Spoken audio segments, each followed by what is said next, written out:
என்னப்பா? என்னங்க தூக்கிட்டு போய் விட்டுலாமாங்க நாயா? வேணாங்க. போய் விட்டா கூட நம்மளுக்கு மனசு கேட்காது. அது ஏங்கி போயிடுங்க.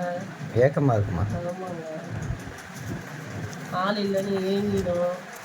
கஷ்டமா இருக்குல்ல. நம்ம கூட தான் எத்தனையோ ஊருக்கு போய் சுற்றிலாம் பார்க்குறோம்.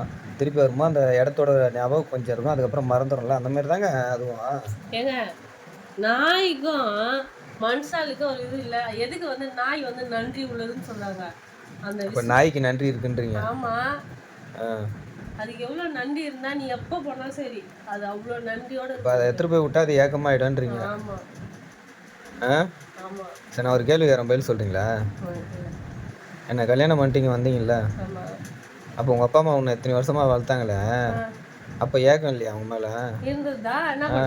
அப்புறம் ஏன் விட்டு வந்தீங்க?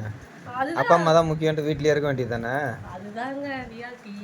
ரியாலிட்டி பொண்ணுன்றது வந்து புருஷன் வீட்டில் தான் வாழணும் அப்படின்னு ஒரு இருக்குதுல்ல இருக்கா? ஆமாம். அப்போதுலேருந்து இப்போ வரைக்கும் பொண்ணுன்றது வந்து அந்த பிறந்து அந்த 25 வயசு வரைக்கும் தான் அம்மா வீட்டில். அதுக்கப்புறம் அது ஆயுசுக்கும் புருஷன் வீடு தான். யார் இந்த லாஜிக் போட்டது? முன்னோர்களோ இல்லை கடவுள் படைப்பில். ஓகேவா? அவர் தான் வந்து ஆண்களும் பெண்களை ஒன்றாக இணைத்தவர். அப்படியா? ஏன் இந்த ரூல்ஸை வந்து கல்யாணம் பண்ணிட்டு இவ்வளோ நாள் நீங்கள் உங்கள் அப்பா அம்மாவை பிரிக்க முடியாமல் இருக்கீங்க அப்படின்னு சொல்லிட்டு மாப்பிள்ளைய வீட்டோட எடுத்துகிட்டு வந்து வச்சுக்கலாம்ல? அப்படி இருக்கிறாங்க. அதில் வந்து 100ல் வந்து ஒரு 5% 10% தான் அந்த மாதிரி இருக்காங்க.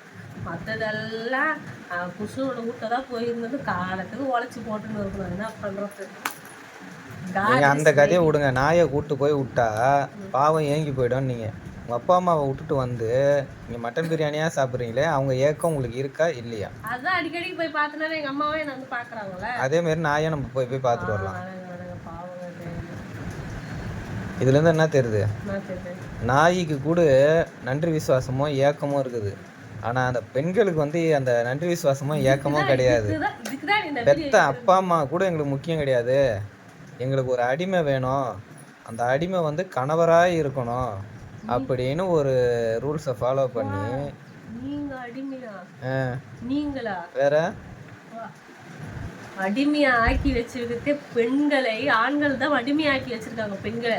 அது அந்த காலத்துல சொல்லுவாங்க. இப்பெல்லாம் அப்படி கிடையாது. புரியுதா? நீங்களாம் மீசை இல்லாத நாட்டாமைங்க. Very very பேடுங்க.